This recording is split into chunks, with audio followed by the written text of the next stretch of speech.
সনসন করে যে হাওয়াটা ছুটে আসছিল গ্রামের পথ ধরে, সেই হাওয়াটা মাঝে মাঝে থেমে যাচ্ছে। গ্রামের পথের দুপাশে যে বড় বড় গাছগুলো রয়েছে, সেই গাছে ধাক্কা খেয়ে হাওয়া যেন তার পথ বদলে নিচ্ছে।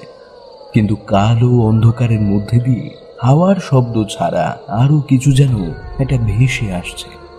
ঠিক কি ভেসে আসছে সেটা বোঝা যায় না, তবে রাতের নিস্তব্ধতাটুকুকে খান খান করে দিয়ে অনেকক্ষণ ধরে একটা শব্দ হাওয়ার সাথে ভেসে আসছে। অন্ধকারে সেই শব্দটা যেন একটা নির্দিষ্ট ছন্দে ভেসে আসছে, আর তার সাথে গ্রামের রাস্তা ধরে হেঁটে আসতে থাকা সেই ছায়া মূর্তি মাঝে মাঝে যেন থমকে দাঁড়িয়ে পড়ছে। একবার পিছনের দিকে তাকিয়ে নিজের মনে এসে বলেছিল, তখন থেকে মনে হচ্ছে কি যেন পেছনে পেছনে আসছে, কিন্তু পেছনে তাকালে তো আর কাউকে দেখতে পাচ্ছি না। ব্যাপারটা ঠিক কি হচ্ছে বুঝতে পারছি না। লোকটা থমকে দাঁড়িয়ে অন্ধকারে একবার পেছনের দিকে তাকালো। যে পথ ধরে সে হেঁটে এসেছে সেই পথের দিকে খুব একটা রাত্রি এখনো হয়নি, তবে গ্রামের দিকে সন্ধে হলেই গ্রামের লোকেরা খেয়ে ঘুমিয়ে পড়ে। এত রাতে গ্রামের পথে তারও যাওয়ার কথা ছিল, কিন্তু কোনো একটা কারণে পাশের গ্রামে যেতে হয়েছিল। সেখান থেকে ফিরতে ফিরতে বেশ খানিকটা দেরি হয়ে গেছে। এখন গ্রামের পথে পা রাখার পর থেকেই ব্যাপারটা কেমন যেন তার মনে হচ্ছে। এবার যেন মনে হলো ঠিক তার পেছনেই কার যেন পায়ের শব্দ শোনা যাচ্ছে। চমকে উঠে পেছনের দিকে তাকাতে গিয়ে তার মুখ থেকে একটা আর্ত চিৎকার বেরিয়ে এলো। কি হচ্ছে এইসব? পিছনে তাকালে কেউ কোথাও নেই, আর সামনের দিকে এগিয়ে গেলেই হাওয়ার শব্দে কি কানে ভুল শুনছি নাকি? নিজের কানকে বারবার দোষ দিতে লাগলো সে। কিন্তু রাতের অন্ধকারে এভাবে গ্রামের রাস্তায় একা একা কানে ভুল শোনা কিংবা মনের ভুল হওয়াটাও তো খুব একটা ভালো কথা নয়। এমন রাতে তারা বেরিয়ে পড়ে যে, যাদের কথা অন্ধকার নামার পরে কখনো মুখেও আনা যায় না, তাদের আনাগোনা ঠিক এই সময়টাই বেড়ে যায়। বারবার নিজের মন এবং নিজের কানকে নিজের আয়ত্তে আনার চেষ্টা করতে লাগলো সে, এবং যত তাড়াতাড়ি সম্ভব বাড়ির দিকে পা চালাতে শুরু করল। কিন্তু গ্রামের পথ যেন আজ রাতে শেষ হতেই চাইছে না। অন্যদিন হলে এতক্ষণে সে বাড়ির কাছে গিয়ে পড়তো, দিনের বেলা হলেও ব্যাপারটা কোনো অসুবিধা হতো না তার। কিন্তু এই রাতে সবার ঘরের দরজা বন্ধ।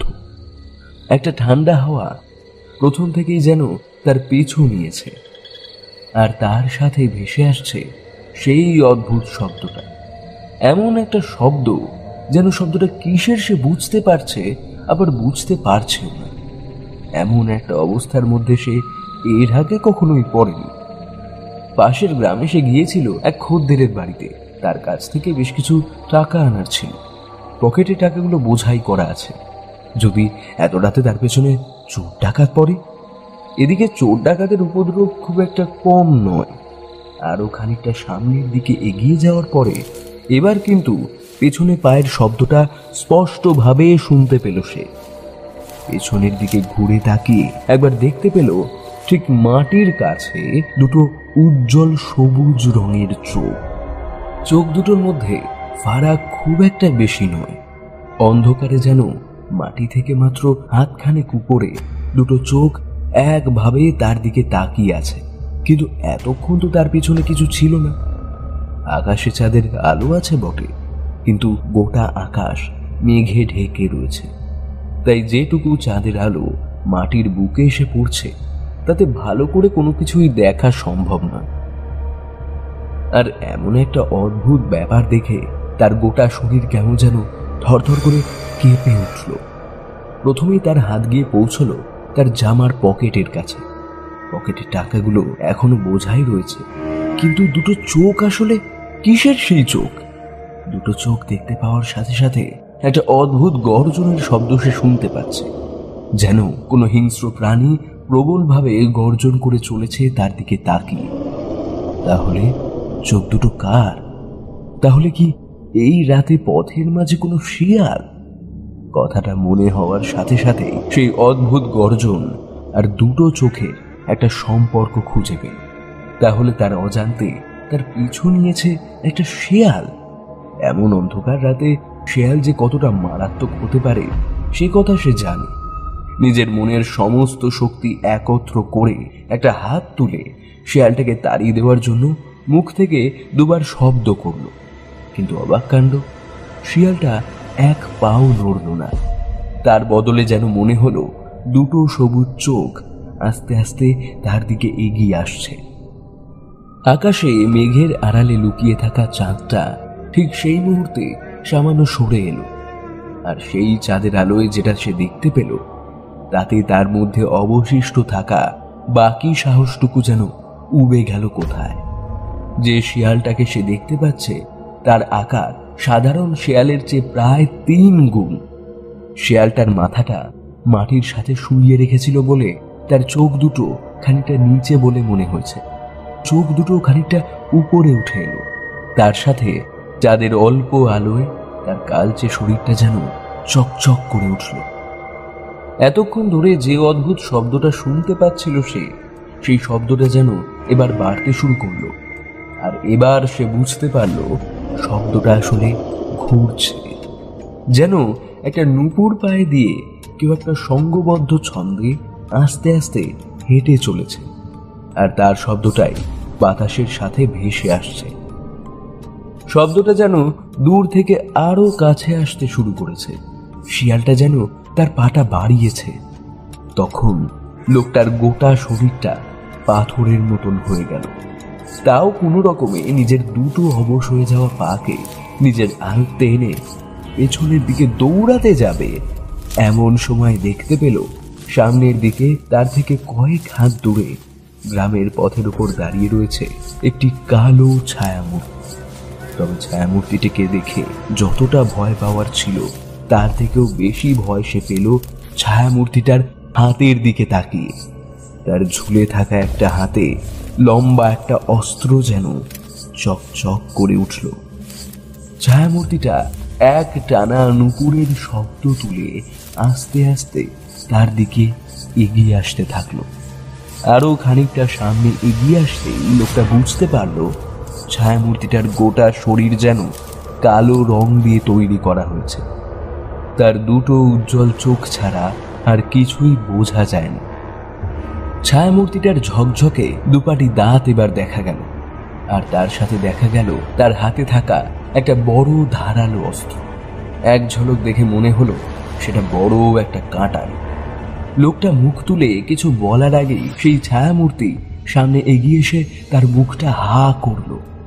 লোকটা অবাক বিস্ময়ে একটা চিৎকার করে দেখতে পেল সামনে এসে দাঁড়ানো ছায়ামূর্তিটার মুখের ভেতর যেন গনগনে লাল রঙের আগুন জ্বলছে, আর তার সাথে সাথেই তার হাতের বড় অস্ত্রটা নেমে এলো তার গলার কাছে। একটা প্রবল চিৎকার, আর তার সাথে তার কাটা মাথাটা গিয়ে পড়ল গ্রামের রাস্তার উপর। পেছনে দাঁড়িয়ে থাকা সেই হিংস্র শেয়ালটা এক লাফে এসে পড়ল এই মাত্র মাথা হারানো মৃতদেহটার উপর। তারপর হাতের নখ আর দাঁত দিয়ে ছিন্ন ভিন্ন করতে লাগলো তার গোটা শরীরটা।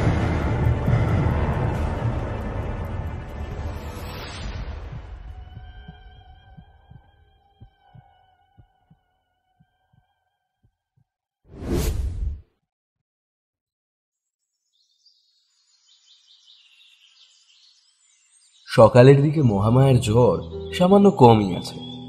গোটা রাত ধরে সে কেমন যেন কাতরাতে শুরু করেছিল।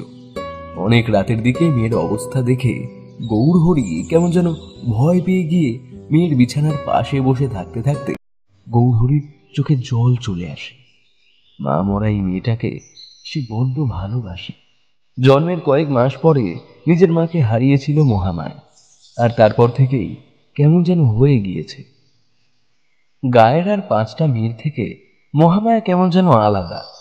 7 চরে রাত কাটে না, গোটা দিন বাড়িতেই থাকে, বাড়ির সমস্ত কাজ করে। গৌরহরি ছাড়া কারো সাথে খুব একটা কথাও বলে না। মাঝে মাঝে বিকেলের দিকে বাড়ির সামনে এসে দাঁড়ায় বটে, তবে ওই 2-1টা সামান্য কথা ছাড়া গায়ের কারোর সাথে কথাও বলে না। সকলেই ছোট থেকে দেখছে, তাই মা মরা মেয়েটার উপর সবার যেন কেমন একটা আলাদা টান থাকে। নিজে থেকে এগিয়ে এসে দু একটা কথা বলে মহামায়া। জল জলে দুটো চোখে তাকিয়ে থাকে তাদের দিকে, মাঝে মাঝে সামান্য হাসে। মহামায়া ছোট থেকেই কথা বলতে পারেনি। 2 গ্রাম পাশে এক বড় বদ্যিকে গৌরহরি দেখিয়েছিল। সে বদ্যি বলেছিল, দেখ গৌরহরি, তোর মেয়ে জন্ম থেকেই কথা বলতে পারে না এমনটা কিন্তু নয়।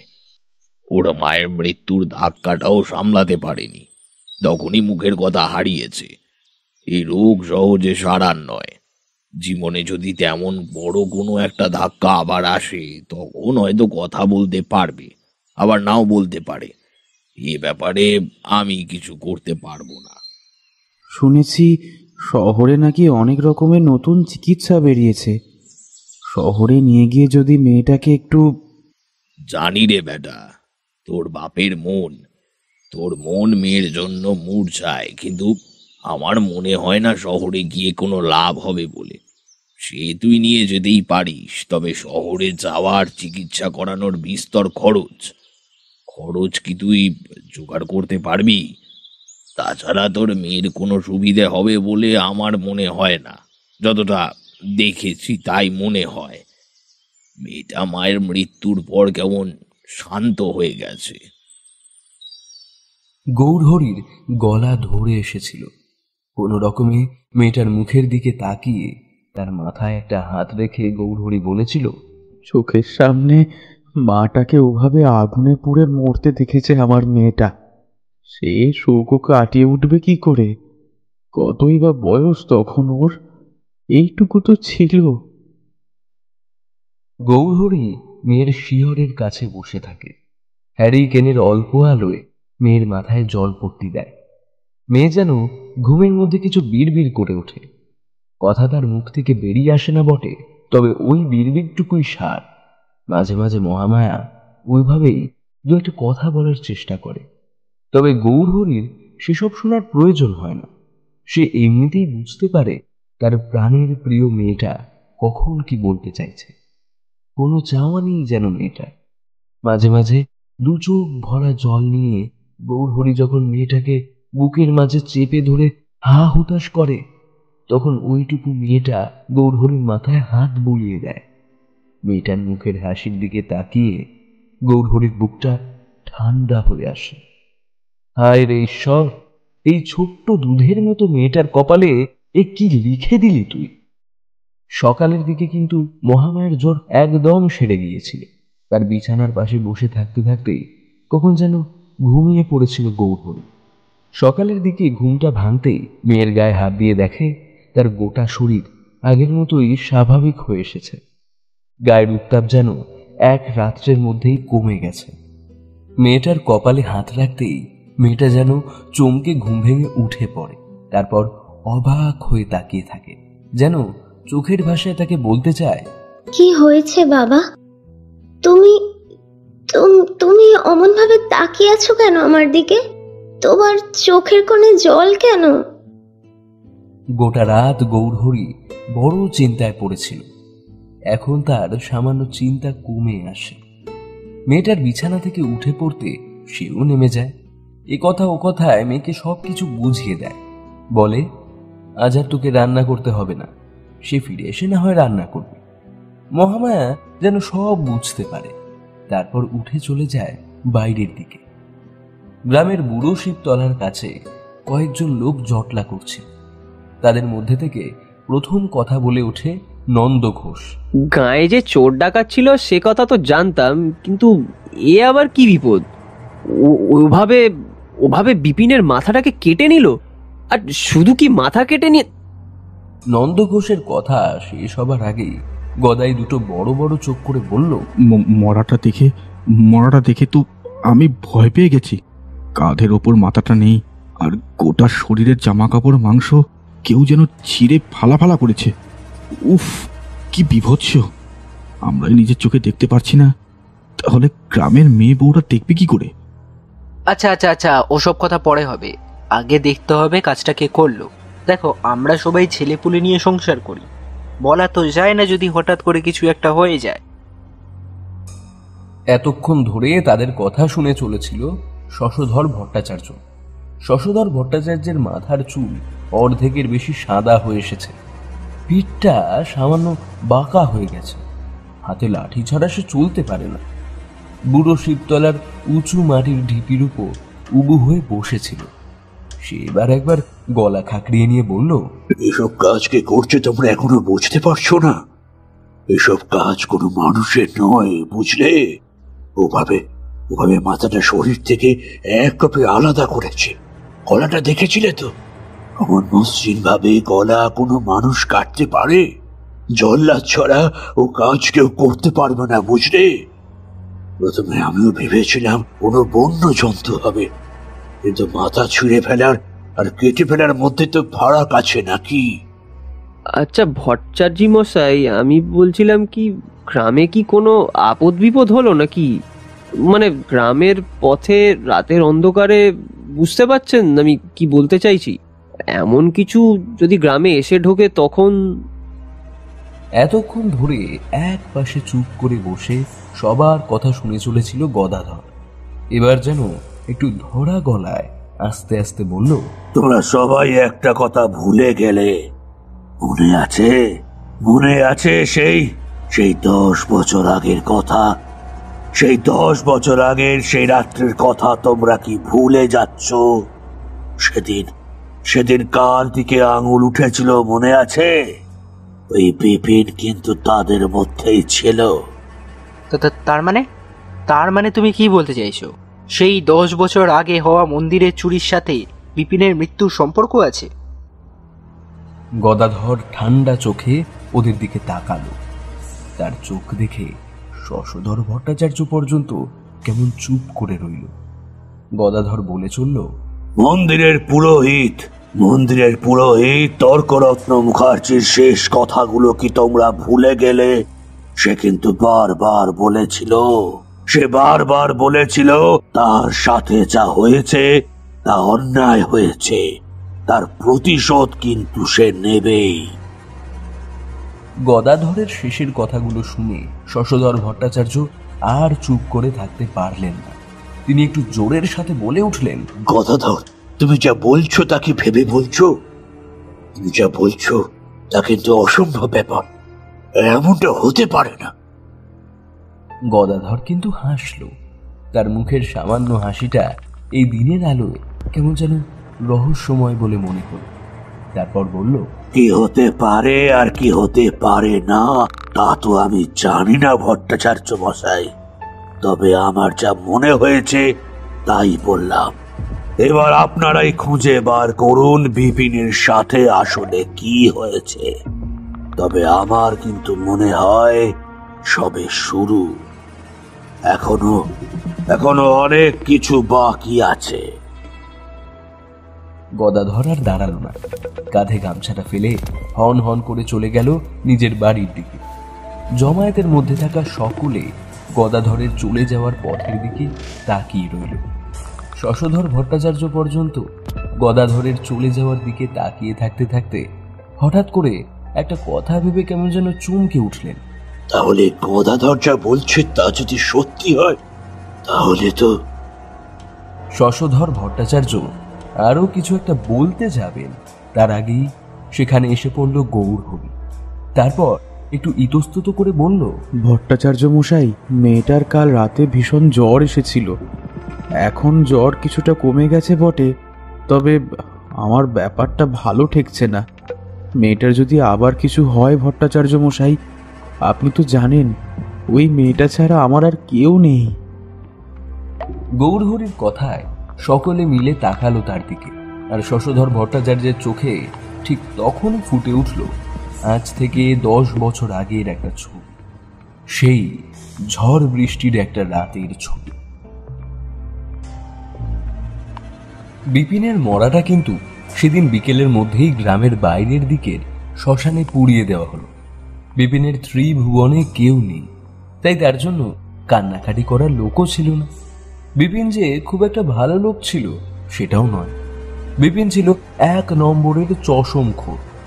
তার বেশ কিছু টাকা ছিল, তাই গায়ের সকলে তাকে সামান্য মান্যিগণ্য করত।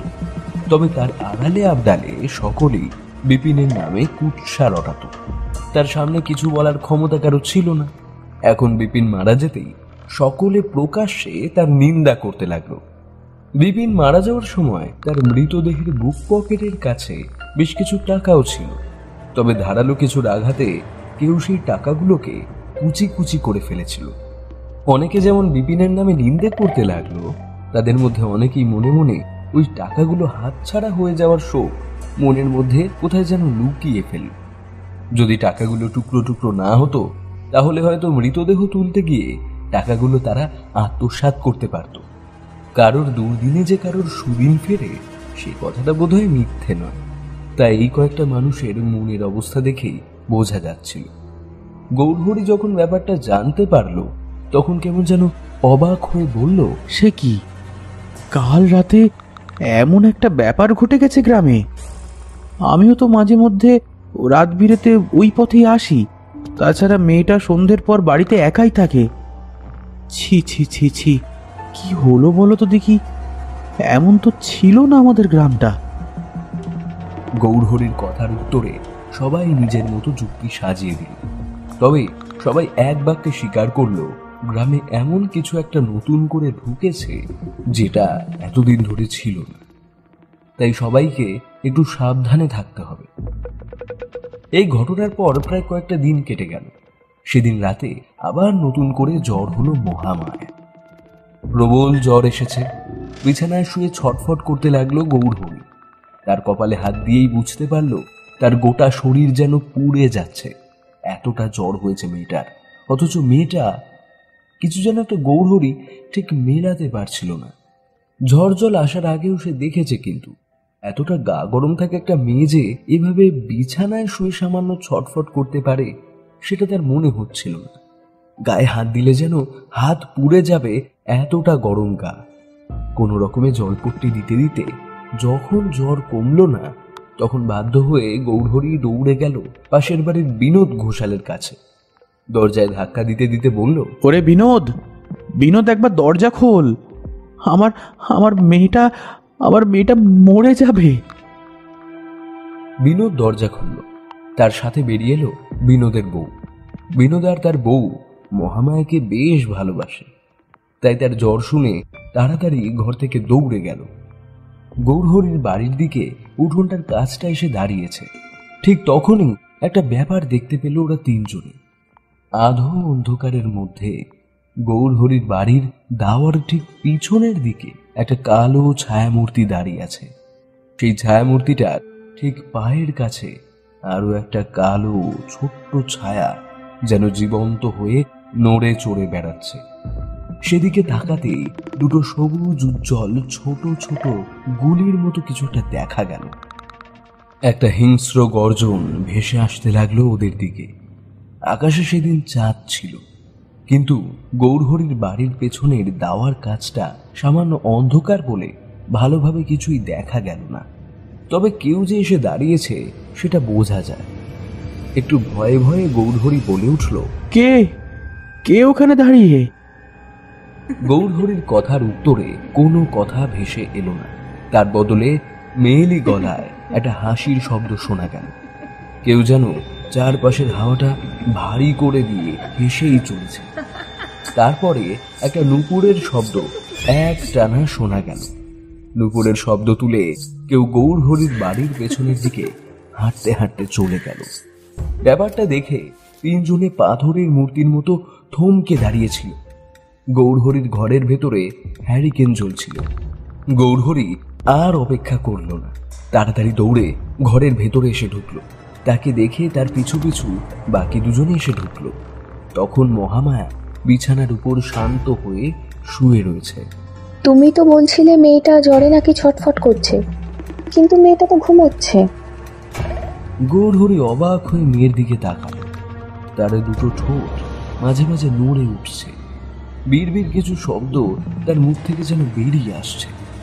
গৌরহরি একটু অবাক হয়ে বলল, আমি যখন এখান থেকে গেলাম তখনও মেয়েটা ছটফট করছিল। তাহলে কি জ্বর কমে এসেছে? তাড়াতাড়ি এগিয়ে এসে মেয়েটার কপালের কাছে হাত রাখতেই গৌরহরি চমকে হাত সরিয়ে নিল। সে নিজের হাতকে যেন বিশ্বাস করতে পারছে না। তার মেয়ের কপালে হাত দেওয়ার সাথে সাথেই তার মনে হলো তার গোটা শরীর যেন আগুনের মতো গরম হয়ে জ্বলছে।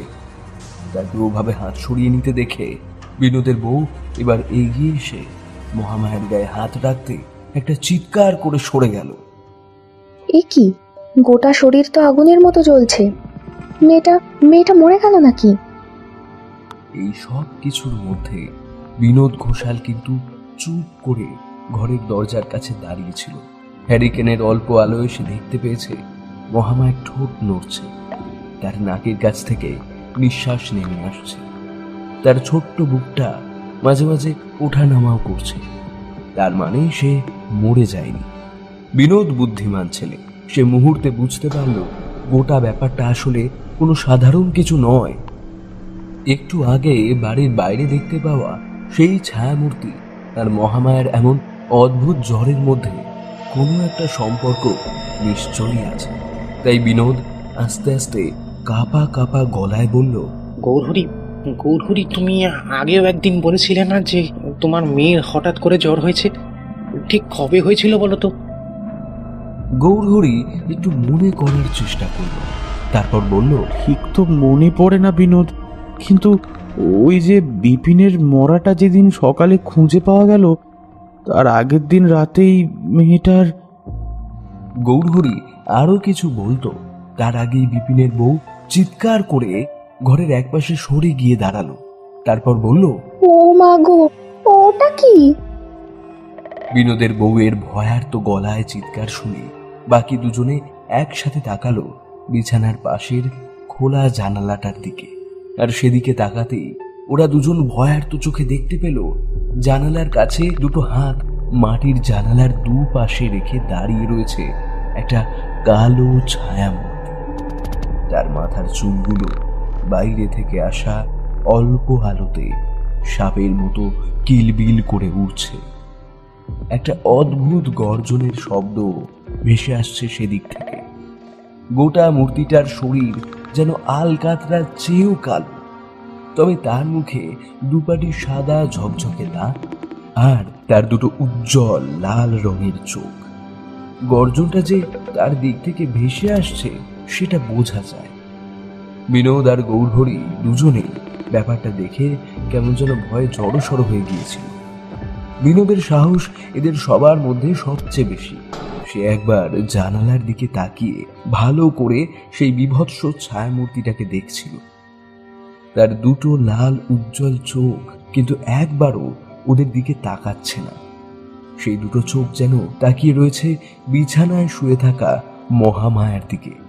তাহলে কি এই ছায়ামূর্তিটা মহামায়াকে নিতে এসেছে, নাকি তার কোনো ক্ষতি করতে এসেছে? মুহূর্তের মধ্যে বিনোদের মনে পড়ে গেল গ্রামের রাস্তায় পাওয়া বিপিনের মৃতদেহটার কথা। সেই মৃতদেহটার মাথা অমন বিভৎসভাবে কেটে ফেলার পিছনে যে কোনো একটা বিভৎস মূর্তির হাত রয়েছে সেটা বোঝাই যাচ্ছিল। তাহলে কি এই ছায়ামূর্তিটাই এসব কিছুর জন্য দায়ী? মুহূর্তের মধ্যে অনেকগুলো কথা বিনোদের মাথায় ভেসে এল। বিনোদ চাপা স্বরে বলল, গৌরহরি, এ সাধারণ কিছু নয়। আমার মনে হয় বিপিনকে যে মেরেছে সেই। একবার ডান দিকে তাকিয়ে দেখো। ডান হাতের দিকে তাকাতেই গৌরহরি অবাক হয়ে গেল। বিনোদের বউ ততক্ষণে ভয়ে কাঁপতে কাঁপতে ঘরের একপাশে বসে পড়েছে। মহামায়ার দিক থেকে সেই বিড়বিড় শব্দগুলো আরও একবার ভেসে আসছে। মূর্তিটা ডান হাতে জানলার উপরের দিকে ঠেস দিয়ে ধরে রয়েছে একটা চকচকে অস্ত্র। চাঁদের অল্প আলোয় তা দেখা যায়। এতক্ষণ ওরা ভয় পেয়েছিল বলে দেখতে পায়নি সেটা। এবার সেটা দেখতে পেয়ে গৌরহরি বলল, কে তুই? চলে যা বলছি। আমার মেয়ের কোনো ক্ষতি করিস না। তোর যদি মারতেই হয় তাহলে আমায় মার। চলে যা এখান থেকে। বিনোদের হাতের টান অগ্রাহ্য করে গৌরহরি আস্তে আস্তে এগিয়ে গেল সেই জানালার দিকে।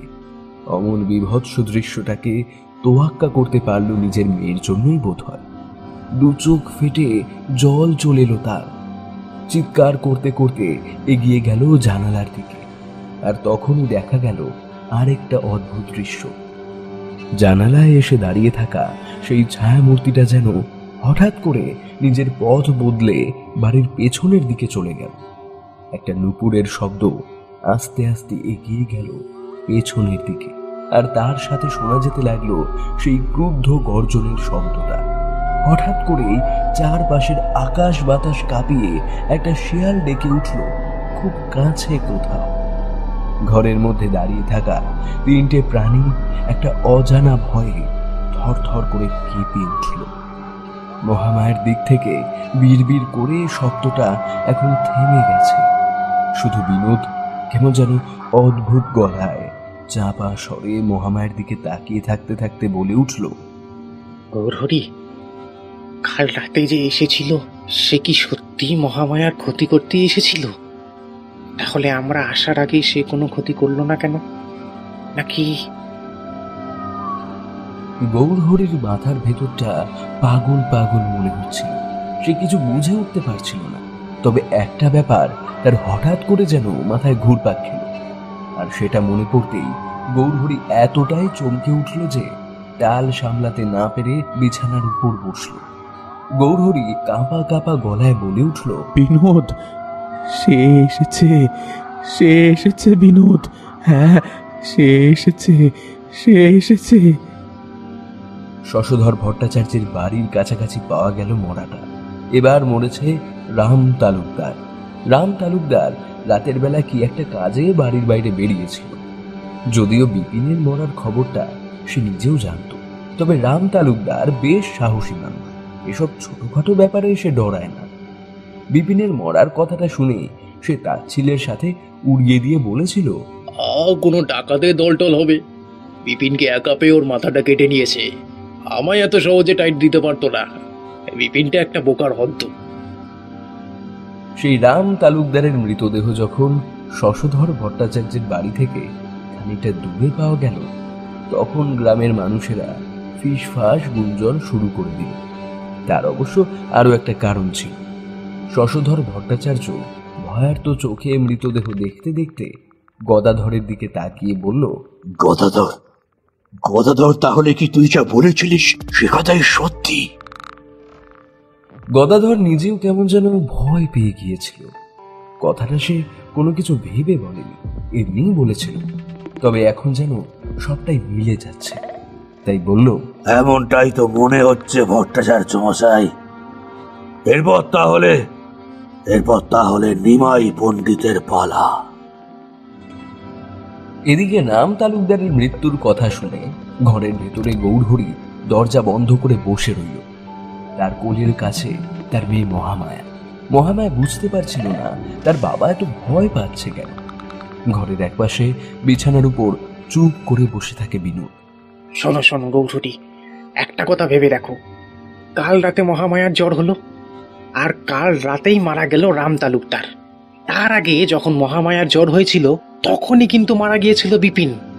তার মানে এই দুটো ব্যাপারের মধ্যে কোনো না কোনো সম্পর্ক তো আছেই। আছে বিনোদ, আছে আছে, সম্পর্কটা আছে।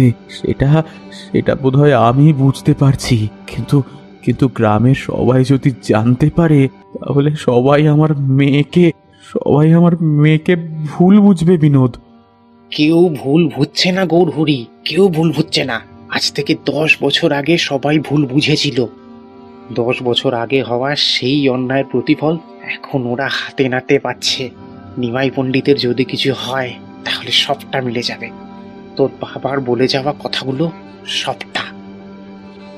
গৌরহরি দুটো হাত দিয়ে কান চেপে ধরে চিৎকার করে বলে উঠল, না না, এ হতে পারে না, এ কিছুতেই হতে পারে না, এ হতে পারে না, কিছুতেই হতে পারে না।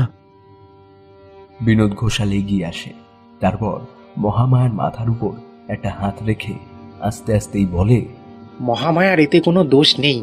মহামায়ার সাথে তোর বাবার একটা গভীর আত্মার সম্পর্ক ছিল। মেয়েটাকে সে যে বড্ড ভালোবাসত, তাই বোধ হয় তার মধ্যে দিয়েই সবটা হচ্ছে।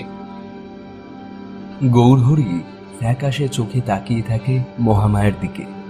মহামায়ার দুটো উজ্জ্বল চোখ একবার বিনোদ একবার গৌরহরির মুখের দিকে তাকায়, কিন্তু কিছু বুঝতে পারে না সে। নিমাই পণ্ডিত নিজের ঘরে বসে ভয়ে ঠক ঠক করে কাঁপতে শুরু করেছিল। 10 বছর আগে ঘটে যাওয়া একটা ব্যাপার যে এভাবেই ফিরে আসবে সেটা সে ভাবতেও পারেনি।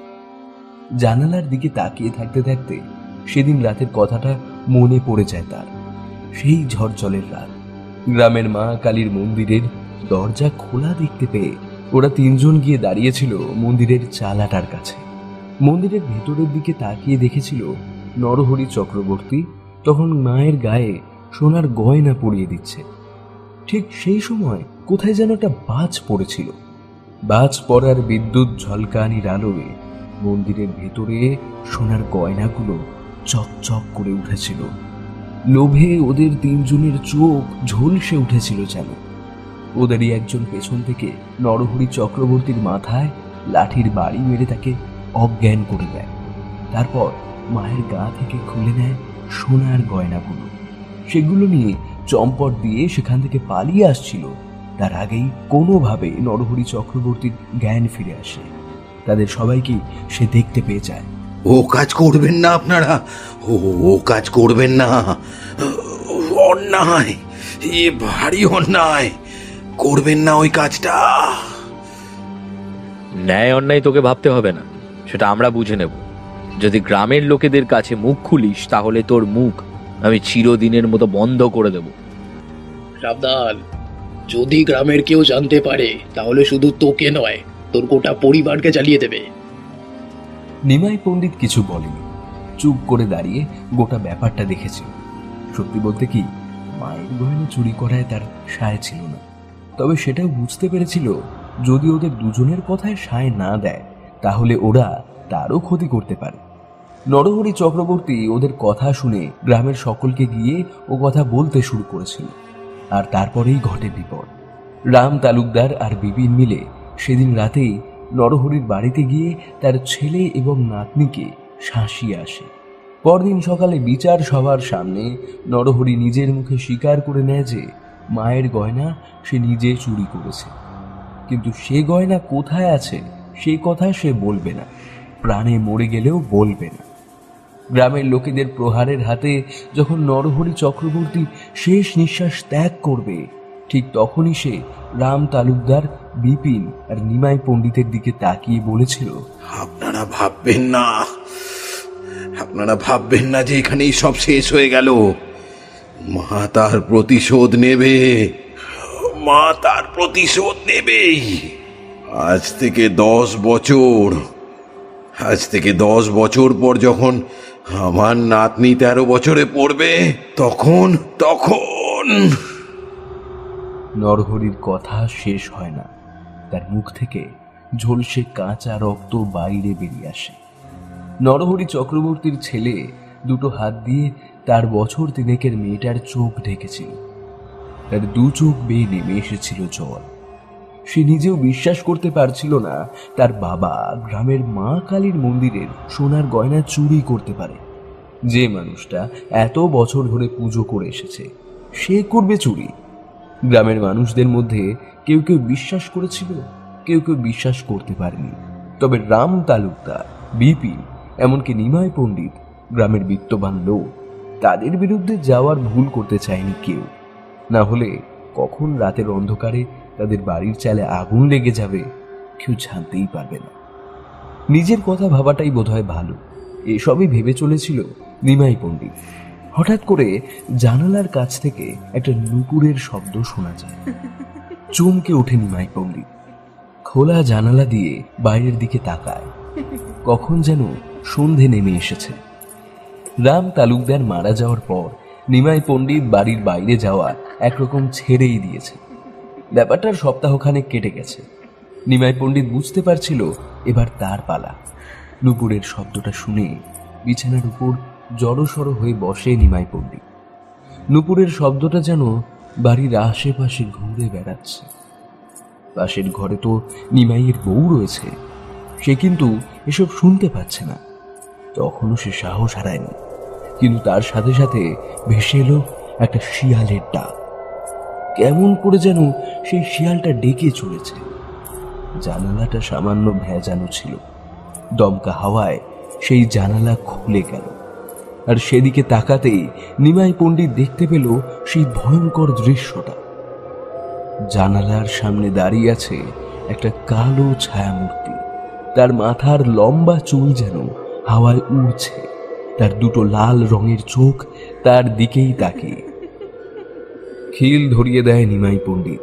সে শুনতে পায় হাওয়ার সাথে ভেসে আসছে একটা মেয়েলি গলায় হাসির শব্দ। তার চেয়েও ভয়ঙ্কর দৃশ্যটা হলো ছায়ামূর্তির একটা হাত পেছনের দিকে তোলা। সেই হাতে চকচক করছে একটা মস্ত বড় কাঁটারি। নিমাই পণ্ডিত আর অপেক্ষা করল না, তাড়াতাড়ি দরজার কাছে গিয়ে দরজা খুলে ফেলল। পাশের ঘরে তার বউয়ের থাকার কথা, কিন্তু সেই ঘরের দরজা এখন বন্ধ। অনেক চেষ্টা করেও দরজাটা সে খুলতে পারল না। নুপুরের শব্দটা আস্তে আস্তে তার দিকে এগিয়ে আসে। নিমাই পণ্ডিত মুহূর্তের মধ্যে স্থির করে নিল তার কাজ এখন দৌড়ানো। সে দৌড়াতে লাগলো গ্রামের সেই মন্দিরের দিকে। এদিকে তখনই মহামায়ের আবার জ্বর শুরু হয়েছে। তখন গৌরহরি, বিনোদের বউ, এমনকি শশধর ভট্টাচার্য পর্যন্ত সিদ্ধান্ত নিয়ে নিল আজ রাতে এই ব্যাপারটার ফয়সালা করা দরকার। মহামায়াকে তুলে নিয়ে তাড়াতাড়ি গ্রামের সেই কালী মন্দিরের কাছে গিয়ে পৌঁছাতে হবে। ভট্টাচার্য মশাই, আমার আমার মেয়েটাকে আপনি বাঁচান। আমি আমি এসব কিছুই চাই না। যা হয়েছে হয়েছে ভট্টাচার্য মশাই। আমার আর কিচ্ছু চাওয়ার নেই। সেসব তার তোমার কথায় হবে না গৌরহরি। যা বিধির বিধান তাই হবে। এখন মেয়েটাকে নিয়ে চলো মন্দিরের কাছে যাই আমরা। তারপর দেখি যদি মাকে সন্তুষ্ট করে এই বিপদ থেকে উদ্ধার পাওয়া যায়। মহামায়াকে তুলে নিয়ে ওরা সকলেই রওনা দিল মন্দিরের দিকে। ওদের বারবার মনে হচ্ছিল আশপাশ থেকে যেন নুপুরের চাপা শব্দ ভেসে আসছে। মহামায়া মাঝে মাঝে মুখ থেকে বিড়বিড় করে কিছু শব্দ বলে চলেছে। সেই শব্দের কোনো মানে বোঝা যায় না। দূরে কোথাও শিয়াল ডেকে উঠল একবার। গৌরহরি ভয়ে কেঁপে উঠলে বিনোদ তার হাতটা শক্ত করে চেপে ধরে। তারপর বলে, গৌরহরি, ভয় পেও না, সব ঠিক হয়ে যাবে, একেবারে আগের মতো হয়ে যাবে। নিমাই পণ্ডিত গ্রামের পথ ধরে দৌড়াতে দৌড়াতে মন্দিরের দিকে যাওয়ার সময় বারবার পেছনের দিকে তাকাচ্ছিল, আর দেখতে পাচ্ছিল তার ঠিক পেছনে কয়েক হাত দূরে হেঁটে হেঁটে আসছে একটা লম্বা কালো ছায়ামূর্তি। আর তার ঠিক পায়ের কাছে আরো একটা কালো ছায়ামূর্তির মতন কি জানি। সেই ছায়ামূর্তির দুটো সবুজ চোখ একভাবে তাকিয়ে আছে নিমাই পণ্ডিতের দিকে। আর বড় ছায়ামূর্তিটার লাল দুটো চোখ নিমাই পণ্ডিত দেখতে পেয়ে মনে মনে ভাবল তার নিজের অন্তিম সময় আসন্ন। তাই সে নিজের সমস্ত শক্তি দিয়ে মন্দিরের দিকে দৌড়াতে লাগলো, আর মাঝে মাঝে বলতে লাগলো, আমি ভুল করেছি, আমাকে ক্ষমা করে দাও, আমাকে ক্ষমা করে দাও, আমি বড্ড বড় ভুল করেছি, আমাকে ক্ষমা করে দাও, আমাকে ক্ষমা করে দাও। নিমাই পণ্ডিতের কথার উত্তরে পেছনের দিক থেকে মেয়েলি গলায় হাসির শব্দ ভেসে আসতে লাগে। মন্দিরের চাতালের উপর কারা যেন দাঁড়িয়ে আছে। চিৎকার করে নিমাই পণ্ডিত বলল, বাঁচাও, কে আছো, আমাকে বাঁচাও, আমাকে বাঁচাও, কে আছো, কে আছো, আমাকে বাঁচাও। নিমাইয়ের চিৎকারে সকলে পেছনের দিকে ফিরল। ততক্ষণে গ্রামের অনেকেই মন্দিরের কাছে জড়ো হয়েছে। নিমাইয়ের চিৎকার শুনে সেদিকে তাকিয়ে দেখতে সবার বুকের রক্ত কেমন যেন হিম হয়ে গেল। নিমাইয়ের থেকে কয়েক হাত দূরে আস্তে আস্তে সামনের দিকে এগিয়ে আসতে থাকা কালো ছায়ামূর্তিটাকে দেখে ওরা কেমন যেন পাথরের মতো হয়ে গেছে। ওটা কি? ওটা কি কোনো মানুষ না অন্য কিছু? এমন কালো কুচকুচে মূর্তি ওরা এর আগে দেখেনি। সেই মূর্তির মাথার চুলগুলো এখনো হাওয়াতে সাপের ফনার মতো কিলবিল করে উড়ে চলেছে। তার সাথে ভেসে আসছে একটা হাসির শব্দ। আর তার হাতে ওটা কি? অত বড় একটা কাটারি। তার মানে কি তালুকদারকে মেরেছে এই ছায়ামূর্তি? গ্রামের সকলে যারা মন্দিরে এসে উপস্থিত হয়েছিল তারা ভয়ে কাঠ হয়ে থাকে। একমাত্র শশধর মশাই এগিয়ে এসে মন্দিরে মায়ের সামনে দাঁড়ায়। মহামায়ার শরীরটা ততক্ষণে মায়ের মূর্তির সামনে শোয়ানো রয়েছে। শশধর ভট্টাচার্য চিৎকার করে বলে ওঠে, আর কত মা, আর কত? এবার ক্ষমা করে দে, এবার ওদের ক্ষমা করে দে মা। মহামায়ার মধ্যে কিন্তু কোনো পরিবর্তন দেখা যায় না। নিমাই পণ্ডিত ছুটতে ছুটতে এসে পড়ে মন্দিরের চাতালে। তারপর শশধর ভট্টাচার্যের পায়ের কাছে পড়ে বলে, ভর্তাস মশাই, আমাকে বাঁচান, আমাকে বাঁচান ভর্তাস মশাই, আমাকে বাঁচান। আমি তোমায় বাঁচানোর কেউ নই। সামনে মায়ের মূর্তি আছে, সেখানে যাও, সেখানে গিয়ে মায়ের কাছে ক্ষমা প্রার্থনা করো, নিজের অপরাধ স্বীকার করো, তাহলে যদি। নিমাই আর অপেক্ষা করেন। এতগুলো স্তম্ভিত হয়ে থাকা লোকের সামনে থেকে মন্দিরের ভেতরে ঢুকে পড়ে।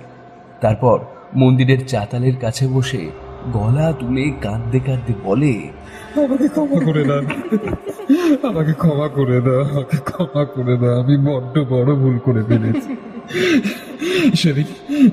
সেদিন ওই রাম তালুকদার আর বিপিন মিলে এই মন্দিরের সব গয়না চুরি করেছিল, আর ওই নরহরি চক্রবর্তীকে ভয় দেখিয়ে তার মুখ দিয়ে সব স্বীকার করিয়েছিল যে সেই এই কাজটা করেছে।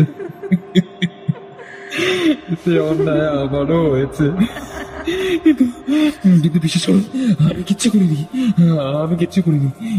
আমি শুধু ভয় বাধ্য হয়ে সব মেনে নিয়েছিলাম। আমাকে ক্ষমা করে দাও, আমাকে ক্ষমা করে দাও। বলতে বলতে মন্দিরের মেঝের উপর মাথা ঠুকতে ঠুকতে কাঁদতে থাকে নিমাই পণ্ডিত। মহামায়া কিন্তু তখনও শুয়ে রয়েছে সেখানে। মন্দিরের দরজাটা হঠাৎ করে বন্ধ হয়ে যায়, আর তার সাথে নিমাই পণ্ডিত একবার আর তো চিৎকার করে ওঠে। গ্রামের লোকেরা পেছনের দিকে সেই ছায়ামূর্তির দিকে তাকিয়েছিল। মন্দিরের চৌহদ্দির কাছে এসে থমকে দাঁড়িয়ে পড়েছে সে। তার পায়ের কাছে থাকা সেই কালো ছায়ামূর্তিটা যে একটা কালো শেয়াল, সেটা বোঝাই যাচ্ছে, তবে তাকে ভালোভাবে দেখা যাচ্ছিল না। গ্রামের লোকেরা অবাক হয়ে ভাবতে থাকে, এই ছায়ামূর্তি আসলে কে? যারা বুঝতে পেরেছিল ওই ছায়ামূর্তি আসলে কে, তারা ততক্ষণে মাটিতে হাঁটু গেড়ে বসে পড়েছে। সেই ছায়ামূর্তি মন্দিরের চৌহদ্দির চারপাশে হাঁটতে হাঁটতে ঘুরতে লাগলো। দুপুরের ঝমঝম শব্দে চারপাশটা কেমন যেন ভরে উঠল। মাঝে মাঝে একটা শেয়াল ডেকে উঠতে লাগলো। সবকিছু মিলিয়ে এমন এক ভয়ঙ্কর পরিবেশের সৃষ্টি হলো যে কেউ সেই স্থান ত্যাগ করে কোথাও যেতে পারল না। আবার মন্দিরের দরজা খুলে দেখতে তারা সাহসও পেল না। বেশ কিছুক্ষণ এভাবে কেটে যাওয়ার পর হঠাৎ ভিতর থেকে নিমাই পণ্ডিতের একটা চিৎকার শোনা গেল, আর তার সাথে সাথে মন্দিরের দরজাটা খুলে গেল। ভেতরে প্রদীপের আলো জ্বলছিল। সেই আলোয় দেখা গেল নিমাই পণ্ডিত মেঝের উপর শুয়ে রয়েছে, আর ঠিক তার পাশে নিমাই পণ্ডিতের বুকের উপর একটা পা রেখে দাঁড়িয়ে রয়েছে মহামায়া নিজে। সেই আধো অন্ধকারের মধ্যে আরো একটা দৃশ্য দেখা গেল। মহামায়ার ঠিক পিছনে এসে দাঁড়িয়েছে সেই ছায়ামূর্তিটা, যাকে এতক্ষণ ধরে গ্রামের লোকেরা মন্দিরের চৌহদ্দির বাইরে দেখেছিল। আর তার ঠিক পিছনে দাঁড়িয়ে রয়েছে সেই কালো রঙের বড় শেয়ালটা। গ্রামের লোকেদের আর বুঝতে অসুবিধা হলো না ব্যাপারটা কি হয়েছে। শশধর ভট্টাচার্য গলা তুলে বলে উঠলেন, ওরে তোরা প্রণাম কর, মা নিচে এসেছে, প্রণাম কর। সকলে গড় হয়ে প্রণাম করতে লাগলো। মহামায়া আস্তে আস্তে মন্দির থেকে বাইরে বেরিয়ে এলো। গৌরহরি নিজেও কেমন অবাক হয়ে গড় হয়ে প্রণাম করছিল। মহামায়া তার সামনে এসে দাঁড়ালো।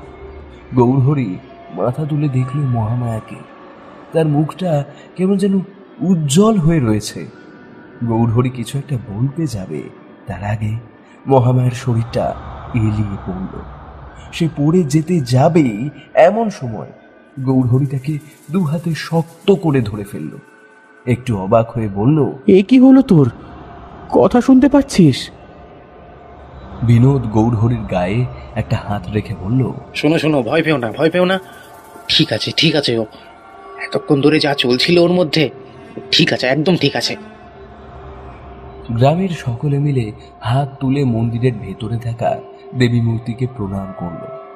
মহামায়া জ্ঞান ফিরে পেয়ে মন্দির থেকে হাঁটতে হাঁটতে বাইরে বেরিয়ে এলো।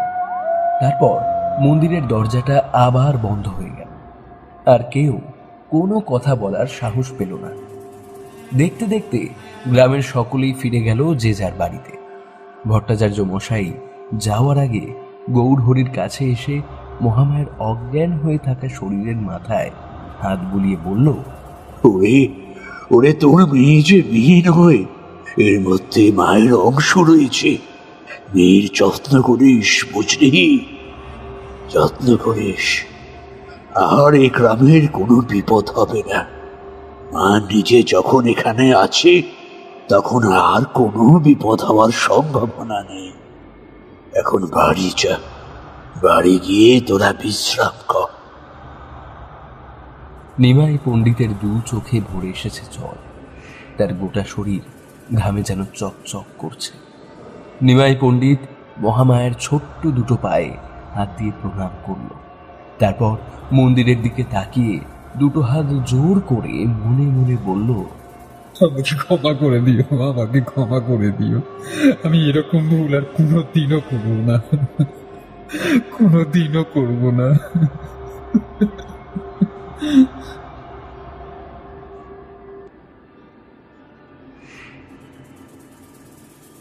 গৌরহরি চক্রবর্তীর বাবা নরহরি চক্রবর্তীর বলে যাওয়া কথা 10 বছর পরে ঠিক ফলেছিল। যে তিনজন তার এমন মৃত্যুর জন্য দায়ী ছিল, তাদের দুজনকে দেবীমা নিজের হাতে শাস্তি দিয়েছিল। নিমাই পণ্ডিতের দোষ কম ছিল বলে তাকে ছেড়ে দিয়েছিল।